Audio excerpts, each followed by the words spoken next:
Guys, andito kami ni Julio sa may bundok at pupunta kami sa hindi pa na natin napupuntahan exercisean. Yan, pupunta po kami at maglalakad.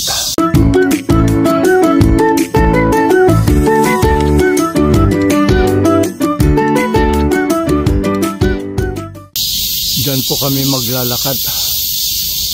Ayun, so may dyan pagka-akyat mo dyan, meron ka nang makikitang exercise dyan, saka pwede maglakad po ng barefoot, ng nakapaalang. Tama-tama ang klima. Hindi gaanong mainit pero alas 11 na ng umaga dito sa South Korea. Tama-tama lang para pwede pang mag-exercise. Tara guys, punta tayo guys. Siyempre, hindi ko kasama si Wojo dahil siya ang aking chaperon, sa aking body. At masunurin naman siya. Bago uminit, tumindi ng init. Tara na guys. Ulwa, pali. Ang gustong-gusto na niyan tumawid doon. At ang punta kami doon.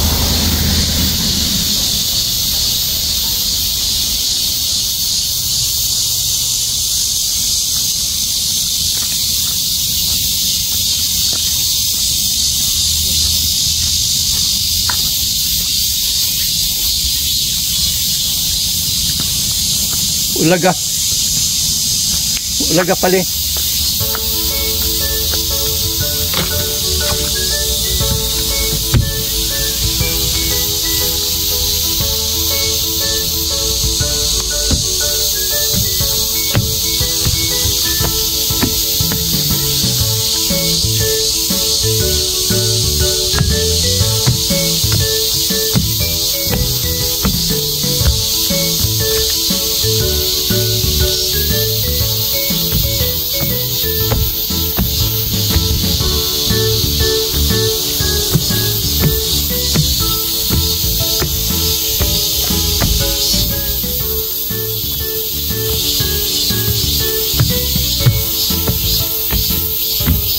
Wala kang maririnig dito kundi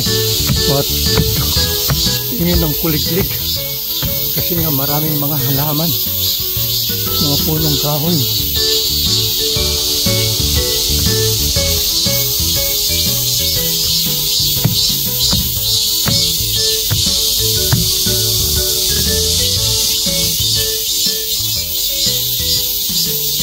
Yan, wala pa kami sa gitna.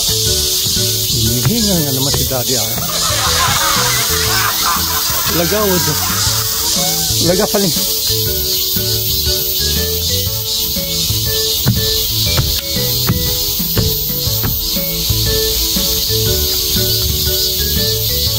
Ang gusto ko lang rito kay Julio, pagpatas na ganito, hinihila niya ako.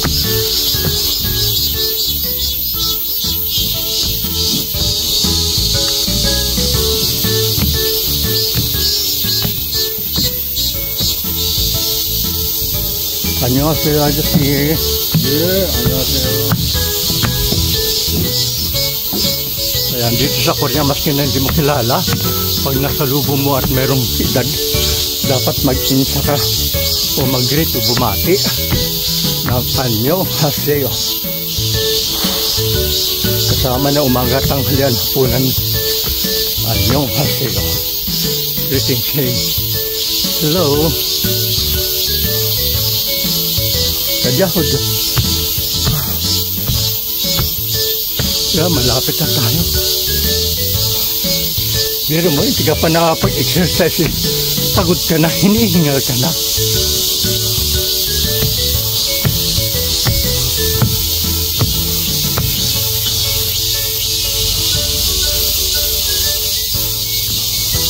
Yan, pahingaan.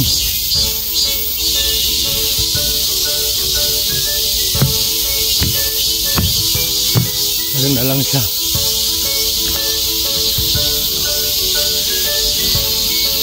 So, pahingaan, palilim.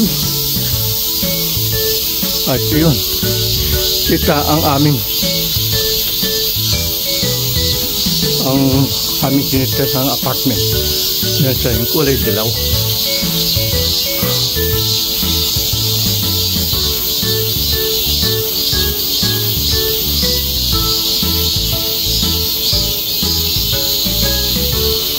Kakahuyan.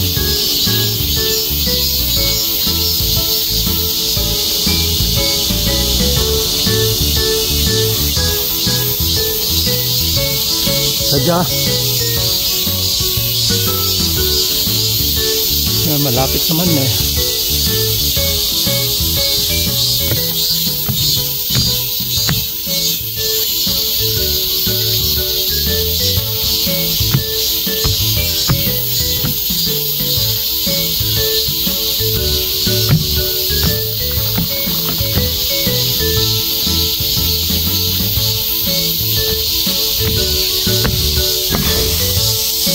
Ayan, siguro alas 12 na.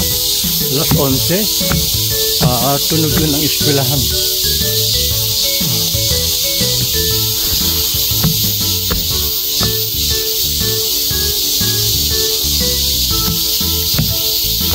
Yan, nakarating din kami sa taas.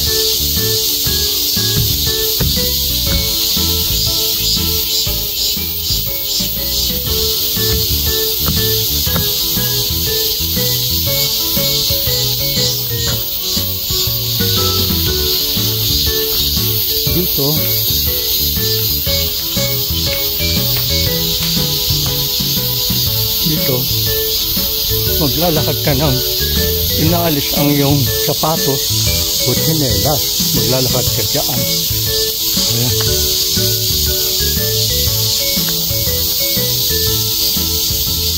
Yan ito, yan. Hindi ako pwedeng pumunta dyan dahil naka-sapatos ako. At doon meron din dalawang exercise na yun. Para tingnan natin exercise na nila. Iba ba?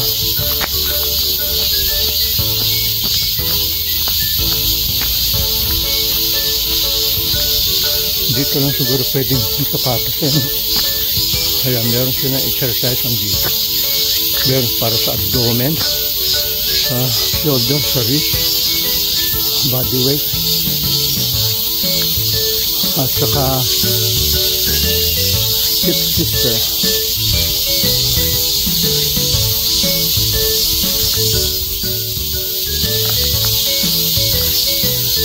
Kadya, Ujo. Kadya. Pwede magpahinga rito.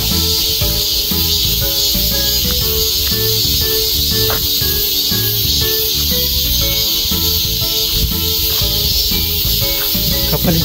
Ulaga, ulaga. Kapalin.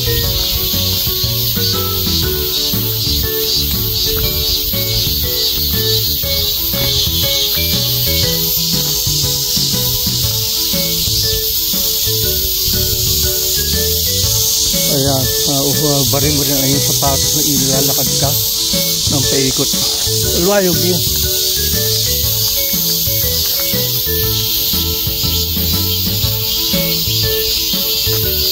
Kadya.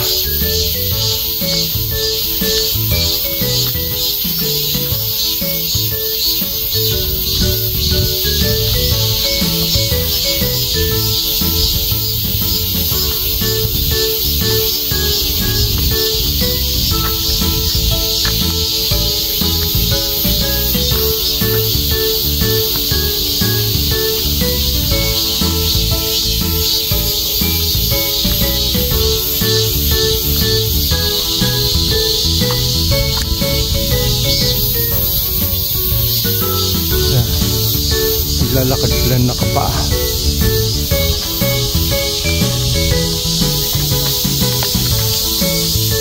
Mayroon ng bulaklak, kulay rose. Hindi ko alam kung anong pangalan ng bulaklak na yan. Summer, at least may mga tao naglalakad na nakapaa.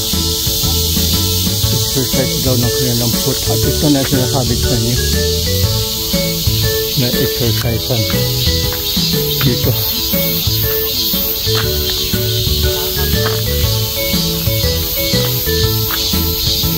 matagal na to dahil pinakalawang na, sinauna.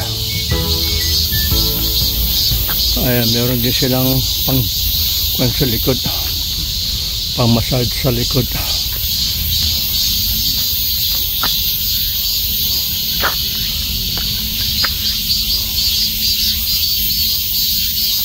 Ito yung upuan na pang weight, bubuhatin mo yung sarili mo.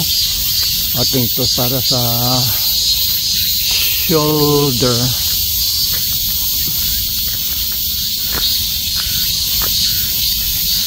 Kahingaan.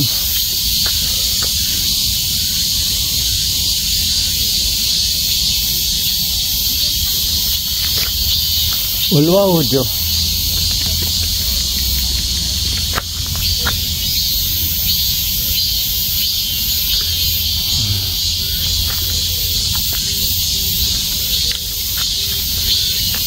Tignan natin ang kanilang exercise.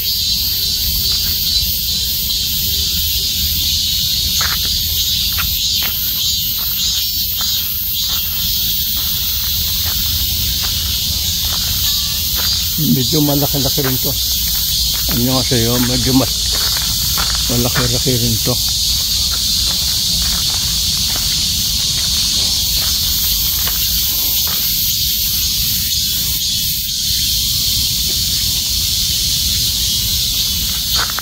Meron pa pala doon.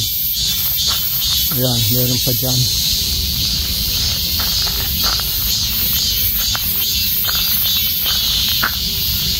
Abdomen talaga. Meron pa talaga.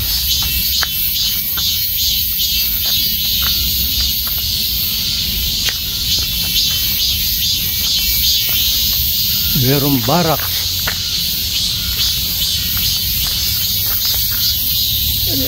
May swing.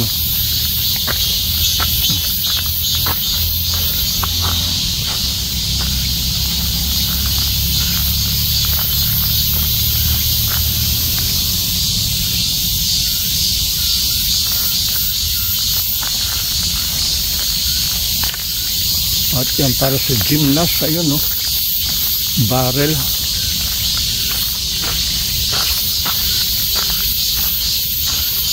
Ito, naglaro ng ganito si Carlos Yulo eh. Pang-anim lang siya sa para sa pangkalahatan, hindi sa individual. Kasi individual, dalawa lang ang kanyang sinalihan. 10 volt saka isang artistic gymnast.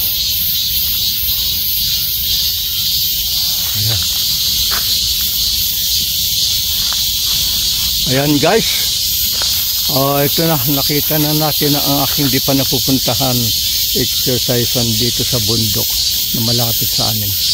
Maraming salamat sa inyo guys, papaalam na, Daddy RPS. Thank you sa pagsama nyo sa akin. Bye bye. Pujo anyong he. Ya, pujo anyong.